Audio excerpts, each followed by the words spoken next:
Hi నమస్తే welcome to red TV నేను మీ ప్రత్యూష ఈ మధ్య కాలంలో అసలు వరస వాయి ఏమీ లేకుండా తల్లి తండ్రిని భర్తను చంపడం భర్త భార్యను చంపడం పిల్లల్ని చంపడం పిల్లల తల్లులను చంపడం తండ్రులను చంపడం ఇలాగ ఎన్నో చూస్తూనే ఉన్నాం. అయితే ఇప్పుడు ఒక కేసు మరొకటి వెలుగులోకి వచ్చింది. ఉత్తరప్రదేశ్లోని ప్రయాగ్రాజ్లో ఒక దారుణమైన సంఘటన చోటు చేసుకుంది. శరణ్ సింగ్ అనే వ్యక్తి తన మనవడైన 17 సంవత్సరాల యష్ని ఒక మాంత్రికుడు చెప్పిన మాటలు విని అతి దారుణంగా అతి కిరాతకంగా హత్య చేసి తల మొండెం కాళ్ళు అంటూ వేరువేరు చేసి వేరువేరు ప్రదేశాల్లో పడేశాడు.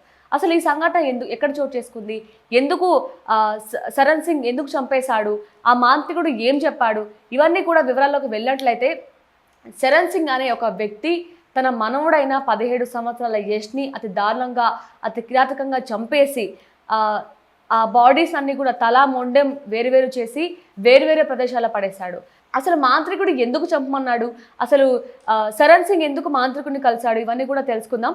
అయితే గత కొంతకాలం క్రితం శరణ్ సింగ్ కూతురు కొడుకు ఇద్దరూ కూడా ఒక సంవత్సరం తేడాతోనే ఇద్దరు మరణించడం జరిగింది. అయితే తను అసలు ఎందుకు ఇన్ని కష్టాలు మాకు వస్తున్నాయి, నా కూతురు కొడుకు ఎందుకు చనిపోయారు, అది కూడా 1 సంవత్సరం గ్యాప్తోనే వాళ్ళిద్దరు ఎందుకు ఆత్మహత్య చేసుకున్నారు, ఇవన్నీ టెన్షన్తో ఇవన్నీ ఆలోచనతో ఒక మాంత్రికుడి దగ్గరికి వెళ్ళాడు అనమాట.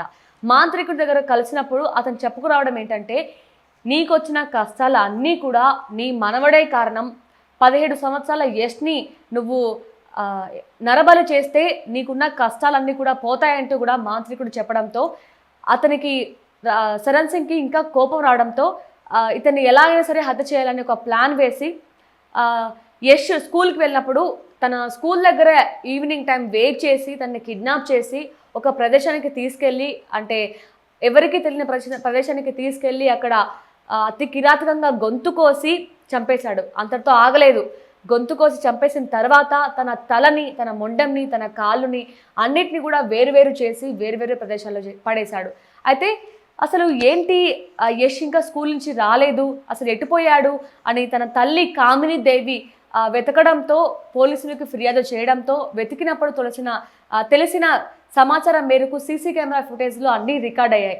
అంటే యష్ని స్కూల్ దగ్గర తన తాత అయిన శరణ్ సింగ్ తీసుకెళ్లడం, తనని చంపేయడం ఇవన్నీ కూడా సీసీ కెమెరాలో రికార్డ్ అయ్యాయి. అలాగే దర్యాప్తు చేస్తున్నప్పుడు అసలు ఇవన్నీ కూడా ఎక్కడ పడేశాడు, ఆ బాడీని ఎక్కడ పడేశాడు అని పోలీసులు దర్యాప్తు చేస్తున్నప్పుడు తనకి పక్కనే ఉన్న ఒక ప్రదేశంలో ఒక వాటర్ ప్లేస్లో ఫస్ట్ మొండెం దొరికింది. అసలు ఈ మొండెం ఎవరిది అని పోలీసులు గుర్తుపట్టని పరిస్థితిలో ఉన్నప్పుడు మరో ప్రదేశంలో యష్ యొక్క తల దొరికింది. అప్పుడే పోలీసులు నిర్ధారించుకున్నారు ఆ తల మొండెం రెండు కూడా యశ్వని నిర్ధారించి ప్రస్తుతం అయితే శరణ్ సింగ్ని అలాగే తనకి హెల్ప్ చేసిన ఇంకొక మరో వ్యక్తిని ప్లస్ ఈ సజెషన్ ఇచ్చిన అంటే నరబలి ఇవ్వాలని చెప్పిన మాంత్రికుడిని ముగ్గురిని కూడా పోలీస్ కస్టడీకి తీసుకొని ఇప్పుడు ఇన్వెస్టిగేషన్ కూడా చేస్తున్నారు. ఈ క్రమంలోనే శరణ్ సింగ్ కూడా ఆ తప్పు నేనే చేశాను, ఆ నేరం నేనే చేశాను, ఆ హత్య కూడా నేను చేశాను అంటూ కూడా అతను ఒప్పుకోవడంతో పోలీసులు అతన్ని కస్టడీ కూడా తీసుకున్నారు. అయితే ఈ కేసు నుంచి మనం తెలుసుకోవాల్సిన విషయం ఏంటంటే, ఇలాంటి మాంత్రికులు ఎంతోమంది వస్తూనే ఉంటారు, ఇలాంటి తప్పుడు చెప్తూ ఉంటారనమాట. ఇలా జరిగినప్పుడు ఇలాంటి నరబలి ఇవ్వాలి, ఇలాంటివి చేయాలి, అలాంటివి చేయాలి. ఫస్ట్ మనం చేయాల్సింది ఏంటంటే మూఢనమ్మకాలు అనేవి ఫస్ట్ పక్కన పెట్టాలి. ఎంతైనా సరే అసలు వాళ్ళిద్దరి అంటే తన కొడుకు కూతురు చనిపోవడానికి ఈ అబ్బాయికి అసలు సంబంధం ఏంటి అనే ఇంగిత జ్ఞానం కూడా లేకుండా, అనే ఆలోచన కూడా లేకుండా అతను చెప్పిన వెంటనే తనని ఆ చిన్న పిల్లాడిని 17 సంవత్సరాల ఆ అబ్బాయిని అంత కిరాతకంగా దారుణంగా హత్య చేశాడు వాళ్ళ తాత. అయితే ఈ మధ్యకాలంలో ఇలాంటి దొంగ బాబాలు, దొంగ స్వామీజీలు, మూఢనమ్మకాలు చెప్పేవాళ్ళు, ఈ బ్లాక్ మ్యాజిక్ చేయడం, వాళ్ళని చంపడం ఇలాంటివన్నీ ఎక్కువగా మారుతున్నాయి.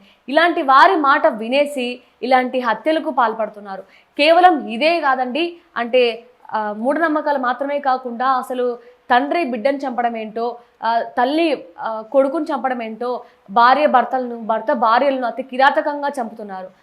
అసలు ఎవరికైనా ఒకరితో ప్రాబ్లం ఉన్నప్పుడు దానికి సొల్యూషన్ కూడా ఉంటుంది. చంపడం చావడం ఒకటే సొల్యూషన్ కాదనేది మనం తెలుసుకోవాలి. సో ఇలాంటి కేసులు, ఇలాంటి మూఢనమ్మకాలు, ఇలాంటి దొంగ ఇలాంటి బాబాలను నమ్మే ముందు ఒక్కసారి ఆలోచించి అడుగు వేయాలనేది మా అభిప్రాయం. సో ఈ కేసు నుంచి మీకేం అర్థమవుతుంది? ఇంత దారుణంగా కిరాతకంగా చంపిన శరణ్ సింగ్కి ఎలాంటి కేసు పడాలి, అలాగే ఇలాంటి తప్పుడు సమాచారం ఇచ్చి అంటే నరబాలి ఇవ్వాలని చెప్పిన దొంగ బాబాని అతన్ని ఏం చేయాలి అవన్నీ కూడా కామెంట్ రూపంలో తెలపండి. ఇలాంటి వారు మళ్ళీ మళ్ళీ పుట్టుకు రాకూడదు, ఇలాంటి వారు దొంగ స్వామీజీలు మళ్ళీ రాకూడదు అంటే మీరు ఎలాంటి సజెషన్ ఇస్తారో కూడా కామెంట్ రూపంలో తెలపండి. Thank you so much for watching.